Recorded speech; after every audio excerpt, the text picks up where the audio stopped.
I wonder, thinking about these stories, how you see them either butting up against or supporting narratives around the American dream, right? Because we have like this narrative that's been around for so long. You can come to the United States, or, the United States will give you an opportunity to move up, right? And then recently there's been a sort of I won't say a collapse, but certainly like a shaking of that story, whether that's true anymore, impossible. So I wonder how that looks like to you after writing this book about these extraordinary families, some of which are obviously immigrants. Yeah, and overcame hardship. I am so glad you asked that question, Emma, because I think the Murguias in particular really wrestle with the same question. One of the reasons they're so public about their lives is they want to show other humble children of immigrants the American dream does exist. Look at us. We came from real poverty, and here we are in these positions of prominence. Janet Murguia, before running Unidos US, was inner circle with Bill Clinton and had traveled the world meeting with heads of state. As I said, Mary Murguia, chief judge for the Ninth Circuit.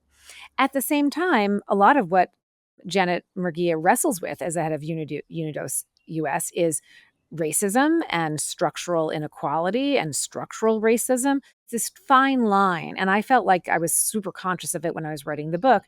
You want to say, look, here are somehow some extraordinary families have managed to succeed. That's not to say that if you don't succeed, it's on you. And Marilyn Hollifield also was really important to her that we say that not only did a lot of luck and a lot of things had to go right, so many things had to line up in order for her and her brothers to have the impact that they had and the educations they had, and for her parents to succeed in such a way that they could make that possible for them. And also to point out that this sort of the other flip side of this is she didn't want people to read the book and think like, oh, this is the one successful Black family that came of age in the Jim Crow South in Tallahassee, but that there were people like her parents building, fruitful lives and lives of great growth all over the South in spite of the deep racism of the era. I definitely thought about that as I was writing it because, just because the Chens were able to succeed, even though they were a very poor family in Appalachia whose parents ran a humble Chinese restaurant, they had a lot of things going for them that were really unusual, including a really receptive, warm community, including a mother who was sort of, in her own way, almost unhinged, but was crazed with the desire to acquire musical educations for her children, which is enough to say, put them in close proximity to some of the most educated people in the neighborhood.